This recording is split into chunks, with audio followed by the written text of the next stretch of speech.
Rise and shine, pups, announced Ryder as he got up from his beanbag chair, gave a yawn and stretch. The sun was rising over Winter Bay, the storm having long passed. The six pups woke up to Ryder's voice from a good night's rest. Well, most of them. As Ryder walked into the kitchen and prepared breakfast for himself, Katie, Callie, and the pups, Walkie and Wobble noticed that Chase and Sky were still asleep on the same beanbag chair. Wow, Chase got to sleep with the pup of his dreams, said Wobble. He's one lucky pup, Walkie nodded in agreement and laughed. The mixed breed walked over and gently nudged the German Shepherd. Chase, he whispered, time to get up. Ryder's making us breakfast. Chase stared silently and opened his eyes. He stood up and stretched, and he and Walkie walked over to where the other three pups were gathered. Hey guys, he said, did you guys sleep well? The four pups nodded their heads. Did you? Asked Duma. Yeah, I hope you did, especially the way Sky was sleeping with her head against her shoulder. Wobble giggled, causing the German Shepherd to blush. Chase, I think it's safe to say that she likes you back. Now please, when are you going to go parent X her out? Asked Marshall. You mean tell her, like, Theo? Chase started. No way! The other pups rolled their eyes in amusement. They were happy that wasn't a love-struck pup like their friend, as they could easily tell how special it was. I think we need to set him up on a date with her, Zima whispered to Walkie. Yeah, but how? Asked Miss Breed. I don't know. The four pups didn't know Sky was waking up and walking over to him. Hey guys, Chase said, followed behind Chase. Ah! The pups said, quietly startled by this, especially Chase, who nearly passed out. Sorry to scare you guys, Sky said with a giggle, but Ryder said that breakfast was ready. The six pups dashed into the dining room. Well, sure enough, Ryder has exposed a puppy food ready for them. Bubba and Marshall settled down in roughly 5 minutes, while the others finished in 10 minutes or so. Ryder had made scrambled eggs for himself and Katie, the latter sharing with her cat. When breakfast was finished, Ryder called Walkie over. What is it, Ryder? The mixed breed asked. Ready to do that vehicle maintenance? You betcha! Great! Meet you outside shortly. I have to grab my tools from the garage. He waved goodbye to Katie, and the blonde let herself out and headed back to her parlor. Where did you scout the area and cross the damage done by the storm last night? Jake called her into his cabin. Just 1 second, Jake. I need to find my hat, said Everest the husky. After a few more seconds, she yelled, Found it! Jake laughed as Everest ran out of the cabin when she caught up to him. The two took down a slope. Sure enough, the storm did some damage to the side of Jake's mountain. The forest was practically flooded, was extremely muddy, not to mention it was extremely windy. Good thing I brought my hiking boots, said Jake, as he had to struggle to pray his feet out of the mud. With each step he took, the two continued on until they approached a cliff. They peered down and saw it was a long way down, with a ledge about 10 feet down.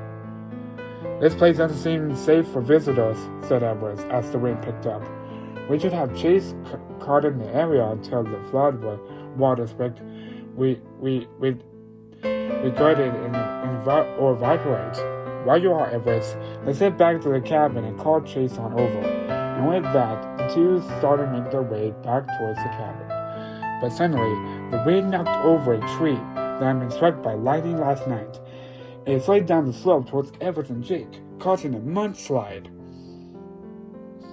Everest, look out! Yelled Jake. He and Everest tried to get away, but they lost balance and fell into the mudslide, carrying them towards the edge of the cliff. Jake!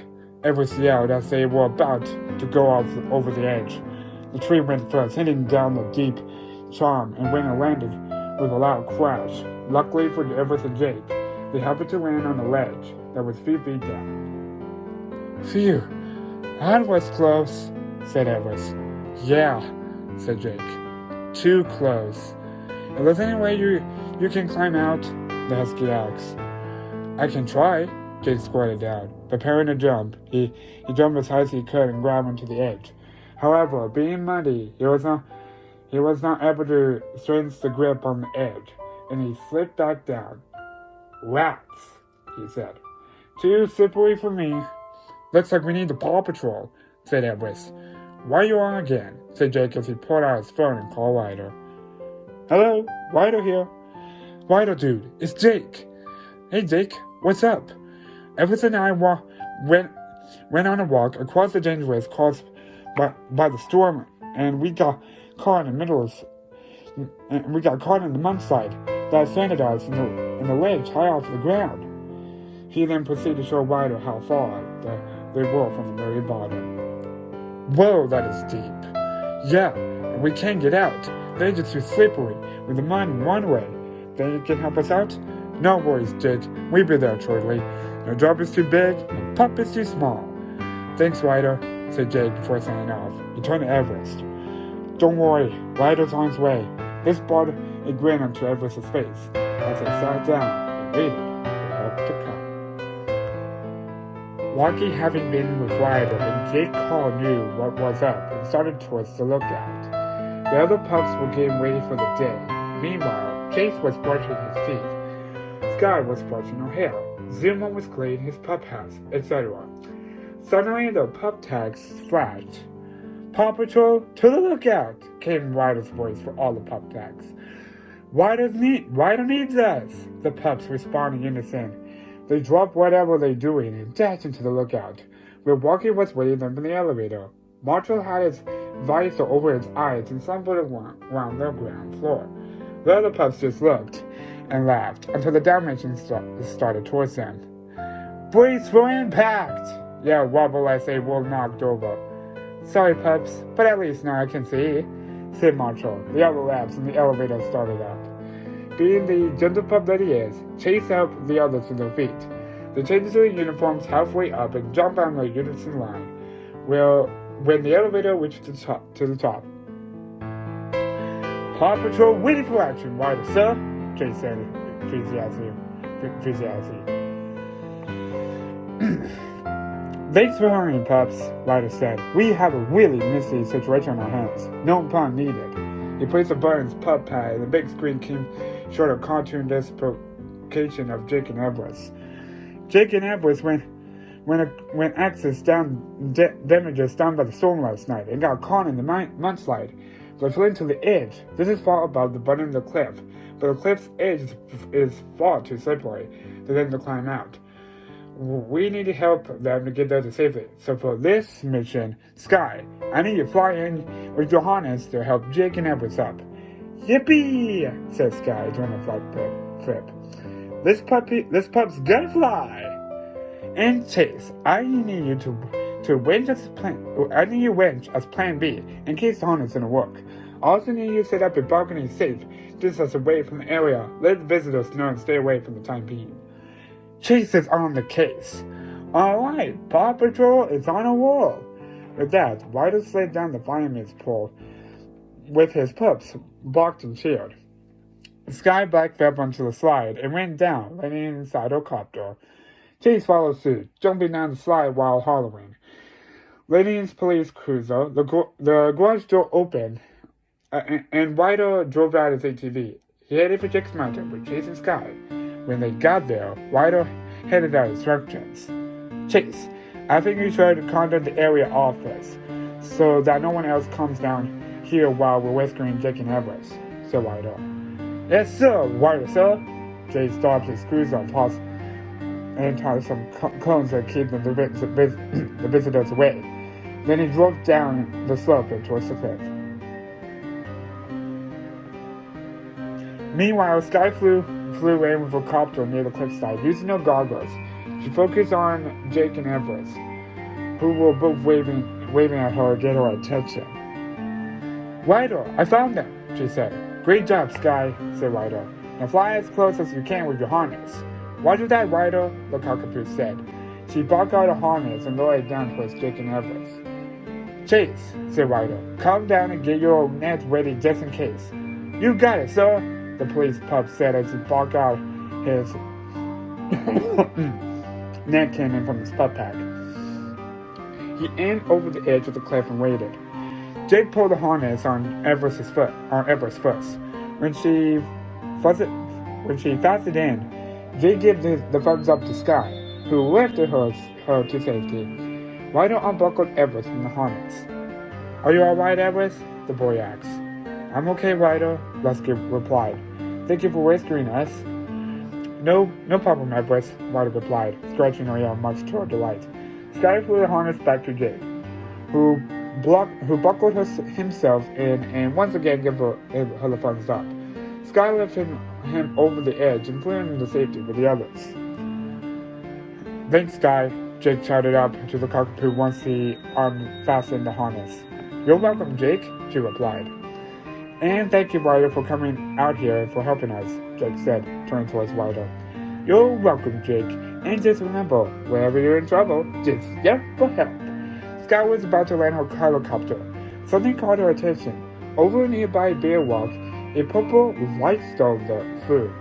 Sky zoomed in with her goggles to figure out what it was, but her goggles couldn't pick anything up. However, she did notice the mama eagle flying around the area, and upon seeing Sky, it started flying towards her at a rapid speed.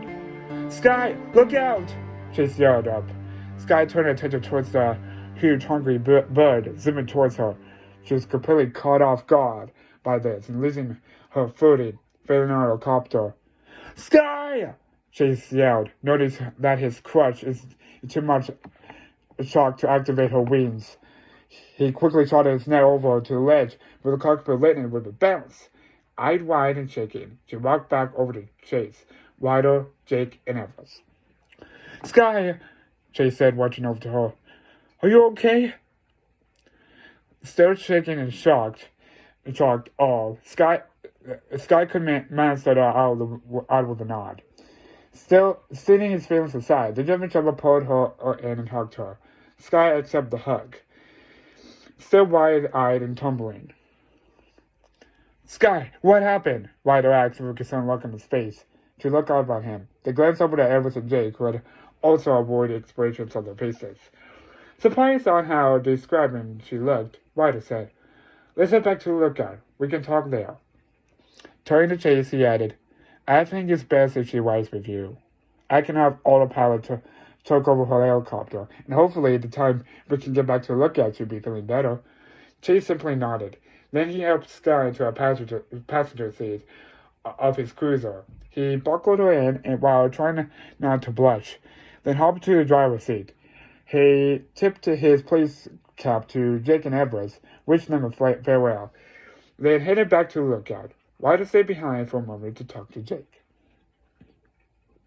Later today, maybe the pups can come on up and help you continue the exploration, Ryder suggests. It will go a lot quicker and prevent more accidents from happening. Sounds like a plan, Ryder. See you later, Jake replied with a wave. Bye, Ryder, Everest called. Let me know if Sky feels better.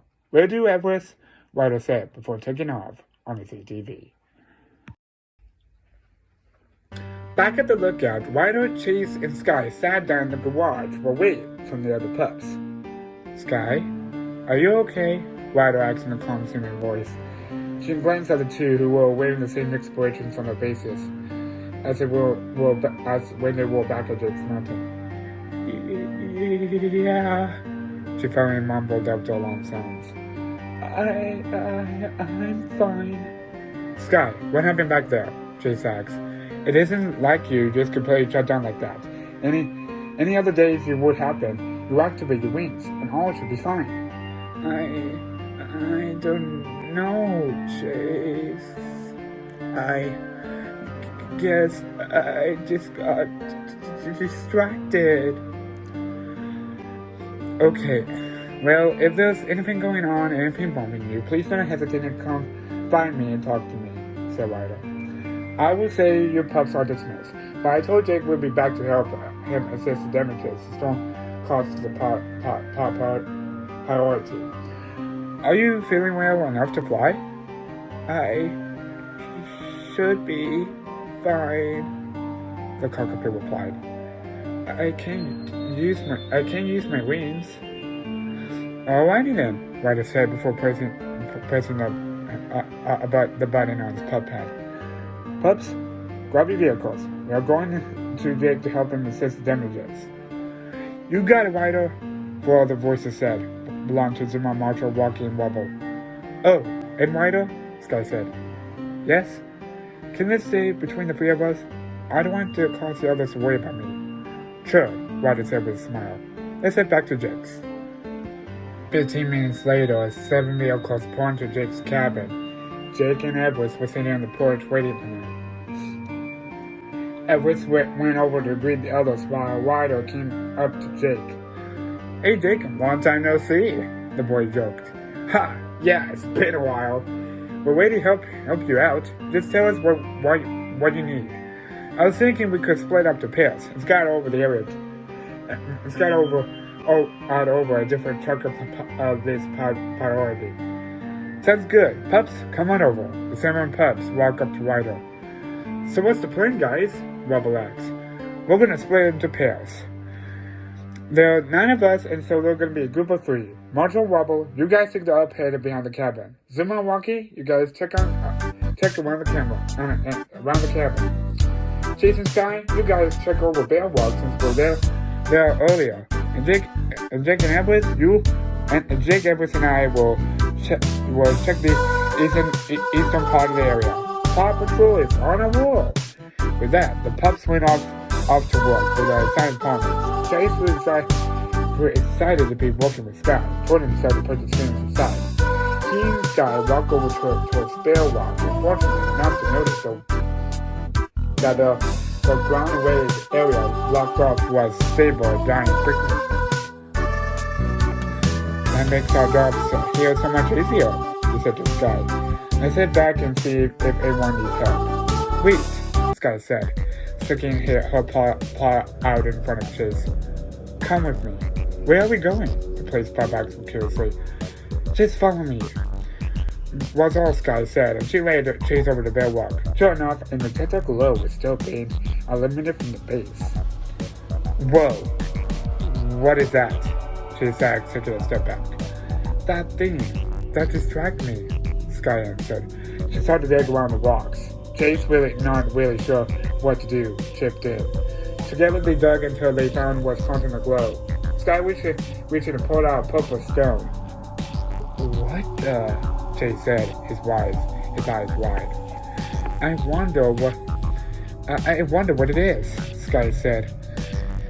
It looks safe, so here's what we do. We? Chase asked. Yeah, don't you want to help me figure out what this is? Of course I do, Chase said, shouting into his clutch. This caused Sky to giggle. Okay, so I'm going to take this back to my pup house, and tonight we do some research on Ryder's computer after he goes to bed and to sleep. There should be something online that can tell us what this is. Alright, sounds like a plan, the German Shepherd replied. Ready to head back to the cabin? Yeah, Sky said. Chase started to walk away when... Wait, Chase, hold up. Chase turned around to face Sky. What is this, Sky? He asked. Sky looked at him and his eyes smiled. I never thank you for saving my life earlier. She gave the police pup a gentle muzzle. Aw, shucks, it was nothing, Chase said, blushing. All in the police pup's duty. Okay, we can head back now, Sky said with a laugh. This time, she bonded off before Chase was left daydreaming. She knows of me! She just knows of me! He was screaming to himself. He then shook his head and took off, following Sky. The elevator continued designed. The sign said Z with a inverted triangle. When the elevator reached the ground floor, it did, then opened. Slowly the creature stepped out. He was of a normal build and red muscles. His skin was dark purple. His eyes were blue. He had a bald head and a set of iron body ornament on it. He started to walk towards the center of the room with a shiny light stone. He pressed a button, the floor opened up in the display case. A sensor trying to type in the 4-digit code. The creature opened the display case. Steam poured out of the display case, and the creature's smile grew. When the steam cleared, the display case revealed a huge magnetic glove meant to go into the warrior's hand. The creature reached his left hand and revealing the right hand with fingers chopped away. He slowly slipped his right hand to the gauntlet. Perfect fit, he thought to himself. His smile grew even bigger as he closed the display case and pressed the button, which caused the display case to disappear under the floor once again. He walked back to the elevator. He examined the gauntlet. It was gold and had 6 silver dovites on one of them, one in each finger and one in the back hand. The elevator opened up and walked back in. Fine, I'll do it myself, he said with an evil laugh as the elevator closed.